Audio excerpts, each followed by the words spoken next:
the last to the next talk of this session, which is about ethnoastronomy in Indonesia, a country with 1,340 ethnic groups, with Kaladeo Petrananda. I hope I didn't mispronounce the name. If I did, I apologize.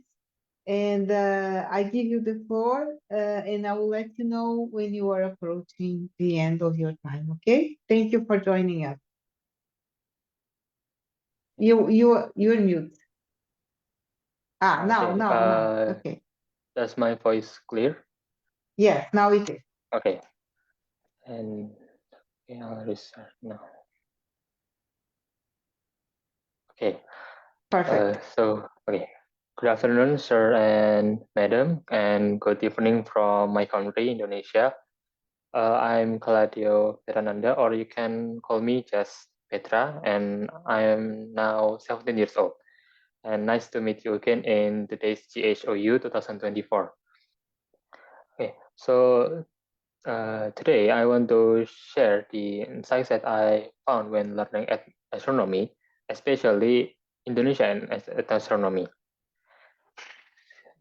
And before we proceed, I'd like to express my condolences to one of our senior in Indonesian astronomy who has just passed away. His name is Mr. Widya Sawitar, who just passed away 2 weeks ago. Okay. Now I'll start my presentation by introducing my countries at a glance. Okay, so my country, Indonesia, is an archipelago country with more than 15,000 islands and hosts more than 1,000 ethnics. And each of major ethnics culture has various ethnoastronomy. And so there are several ethnoastronomy cultures in Indonesia that I want to share today. So let me share the first one. Okay. So the first one, maybe you all already heard about this temple, the so-called Borobudur Temple. It is located in Magelang in Central Java. And this is a Buddhist temple and built around 880. And well, temples are generally used to as a worship place, but not just that. Temples also represent our universe, and since that, temples are strongly related to the astronomy, to the space.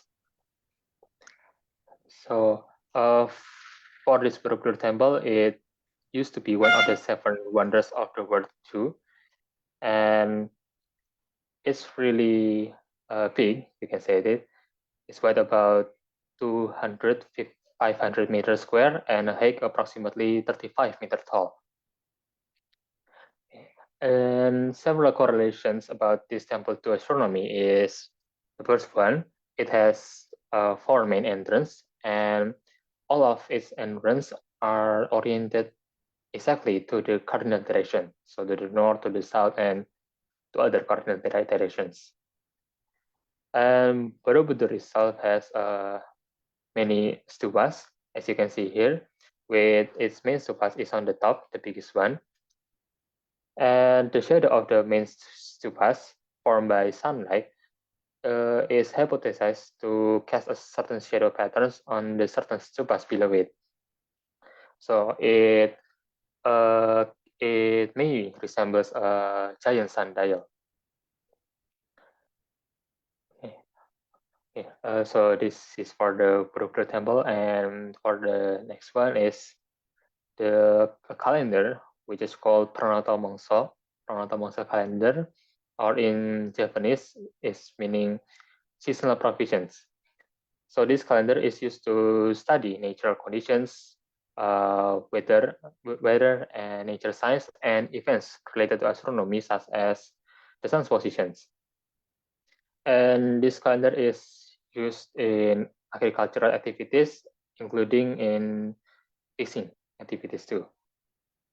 Well, this old Japanese calendar is pretty similar to our calendar, the Gregorian calendar, since it's compiled based on the rotation of the sun, with a cycle consists of 365 or 366 days. And the shape itself, you can see it in this picture. Okay.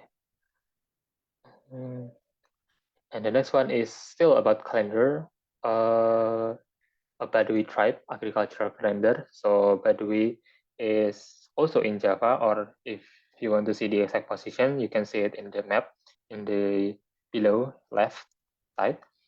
A Baduy tribe lives in West Java.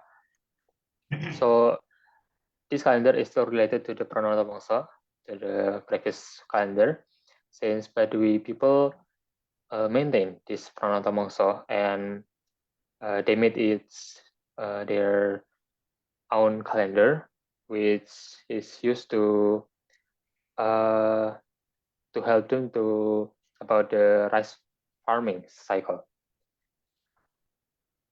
And the next one, we will go a little bit far from Java to Bali Island, where Bali people also develop their own calendar, which is called the Balinese calendar, which is based on the Wariga.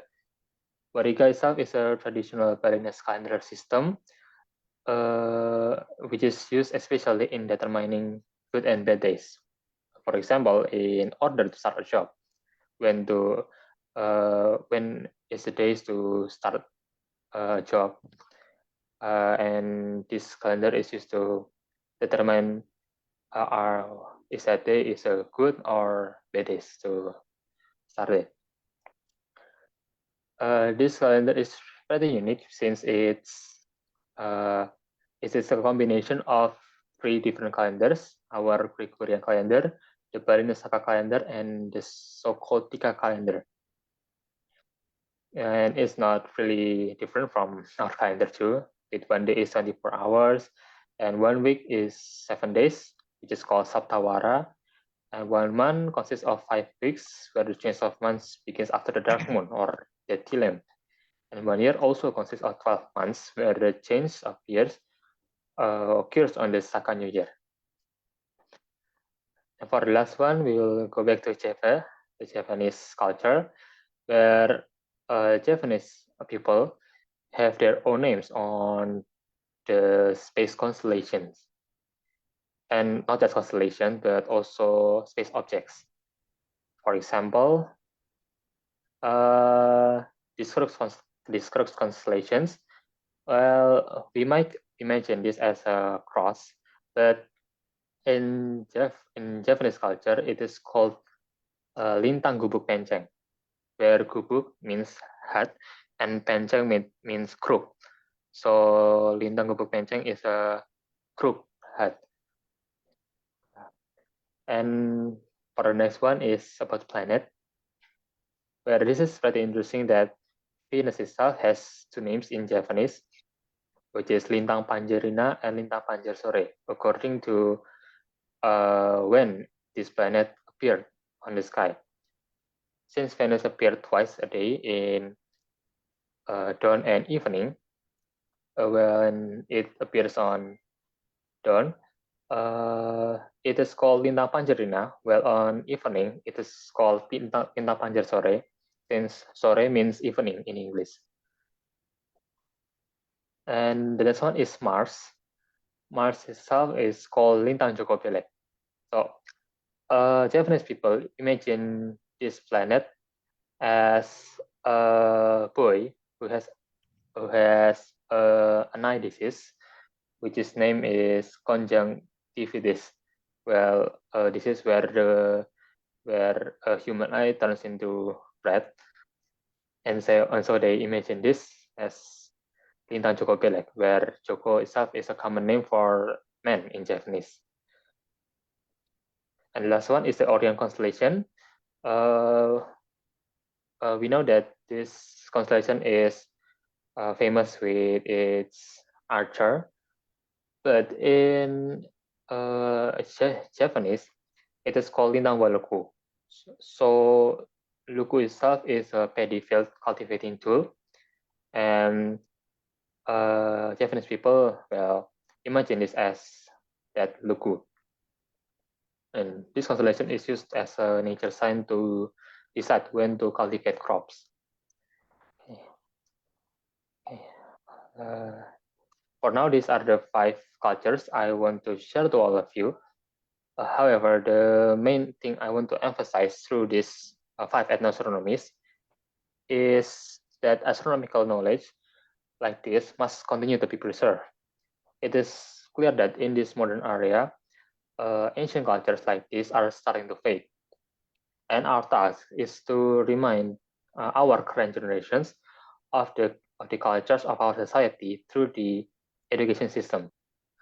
And for me, since I live in Indonesia and since I'm still young, I try to share astronomical knowledge, including ethnoastronomy, with my friends frequently.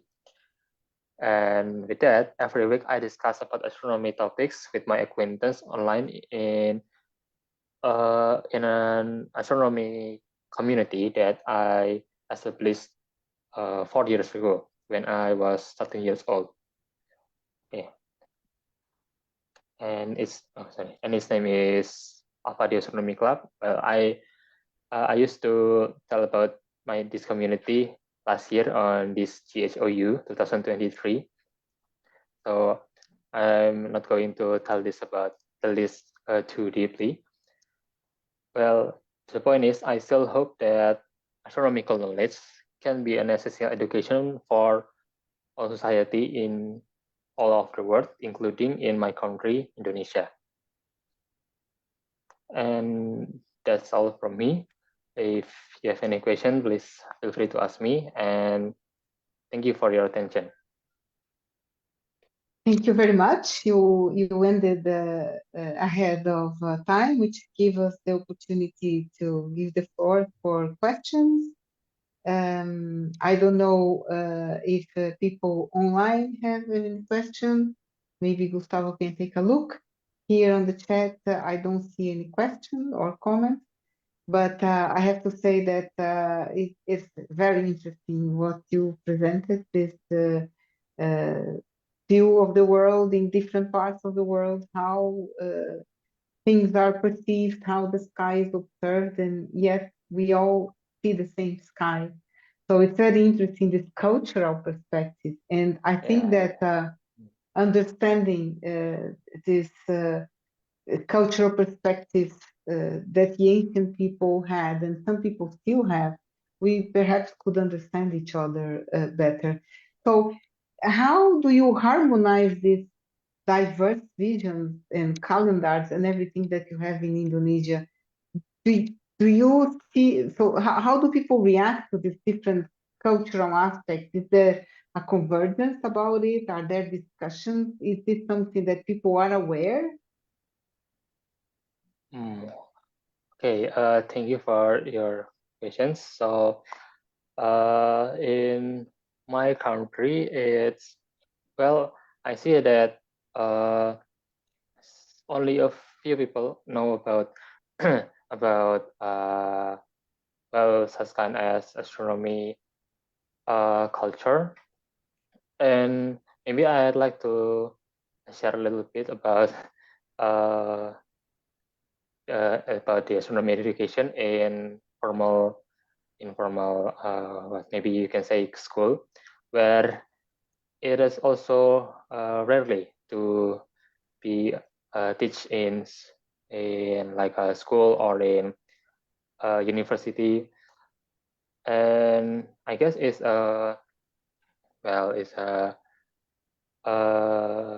it's an disadvantage, I can say, because Indonesia itself, like I said before, it's a very big country, and also the Indonesian ancestors used to be like a voyager, who is also, of course, related to astronomy, and I just feel, well, a little bit, well, a little bit sad because my generations are, well, didn't know or maybe didn't want to know about these spectacular cultures.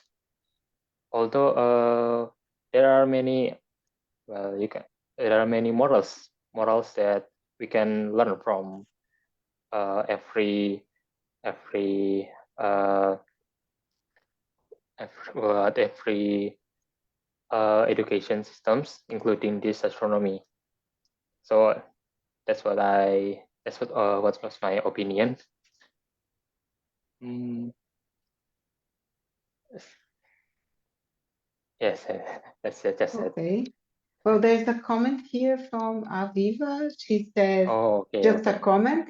There are many astronomy students who work in ethnoastronomy in Indonesia now.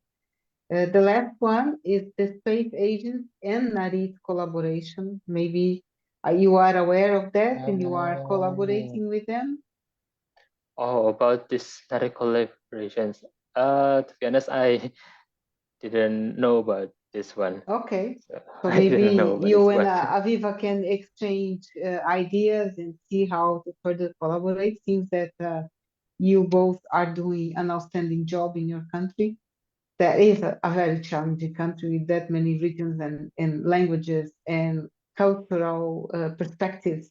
I think that is a good. It's good if people collaborate. You know, I don't believe in competition. I am an adept of collaboration and cooperation. I think we can go further if we collaborate. So I hope that you check this effort. Sometimes people have more power or more funding than we do, but a strong will can go far beyond any funding or any size of any institution.